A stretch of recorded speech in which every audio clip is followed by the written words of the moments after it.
Hi, I'm Jessica Evans, writer, author, speaker, and a person who gives a damn about you. I'm here today to share my practice of a deep listen, or also how my I love you and loving myself practice turned into being able to listen and to hear my instinct and my gut instinct and what my heart needed to be able to live a full life. Once I started to listen, it became harder and harder to ignore, and I'm very content in my life now, and you can too.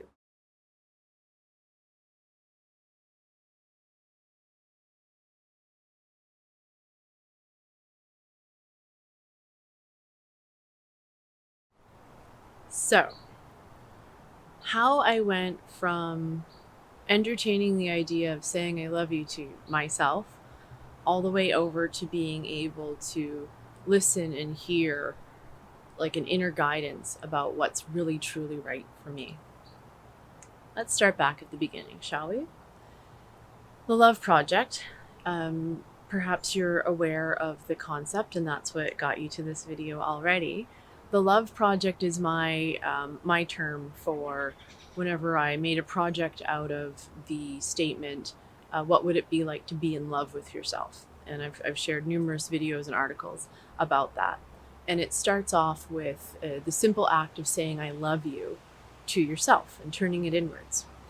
I recently did a research phase. I did the first one with a group of participants, and I was exploring one of the research questions in this research phase was exploring the concept of our our inner dialogue and how saying I love you, perhaps if there's like is there a voice that comes back, or do we get in a conversation with ourselves? And what I found from the participants is no one else had that experience, that a lot of people were able to get into the practice of treating themselves as if they were in a loving relationship with themselves. And that was beautiful. And it got me to thinking, when some people talked about perhaps how their inner dialogue or their inner critic and those sorts of aspects of themselves that they had. And I realized that what I'm digging into is not necessarily like a conversation that would happen with myself whenever I say I love you. It was also part of my meditation practice of what I refer to as doing a deep listen. I'm going to post up a video with the guided meditation that you can do as many times as you want, and to take you through what I call this deep listen. So when I would say I love you, Jessica, back at the beginning when I started the practice, then usually there was some sort of answer that came back, and it would be along the lines of, if you did love me, then you wouldn't have drank too much last Friday, or if you did love me, then you wouldn't have um, gone out even though you were really tired and you kind of felt awkward the whole time because really you needed to be in bed. And by listening and hearing that little bit of contrast that came back whenever I said I love you, I then was able to harness listening to my instinct and hearing what it is that really truly will serve me and help me live a full and healthy life. One big example of this is that I quit my job last year. I had a pretty darn decent job. I was on the leadership team at a successful downtown agency, and I'd really made it, right? I mean, leadership team at a successful digital agency. I mean, like, what's not to love about that? However, when I said I love you, Jess, that answer would come back, that instinct would come back saying, if you did love me, you would be putting more time like into your art, into your practice, into teaching and sharing. And this job, though the team's great and I can do the work and I can dress up and everything like that, the job was taking time away from that, from this. And this is what makes my soul sing, is sharing and teaching and giving people tools to be able to improve and help themselves. I mean, it's the best thing ever. So I quit that job. I quit the job knowing, trusting, and hoping, like fingers crossed a bit, that it's going to be okay. I was able to return to freelance. I had a lot of work to do in the first couple months to get going. Here I am.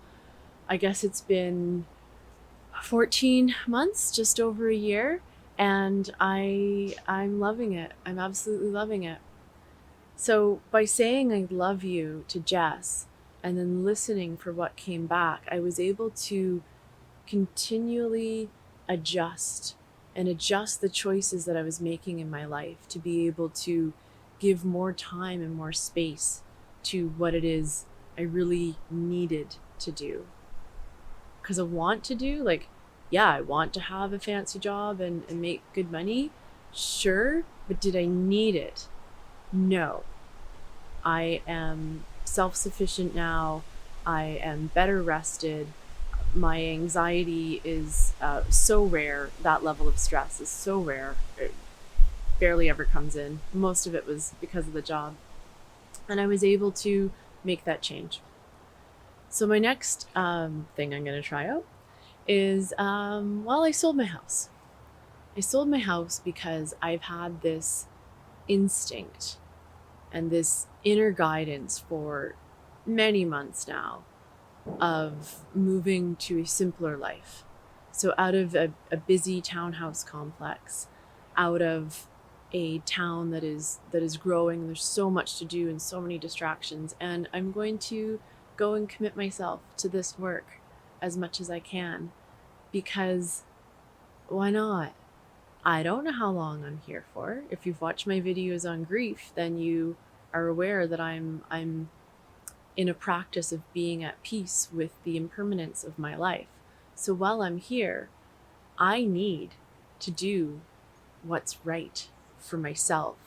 And whenever I say I love you to myself, and I do my deep listening practice, try out the meditation, when I do that deep listening practice, I can hear, and I cannot deny what comes back for me about the changes that need to happen in life.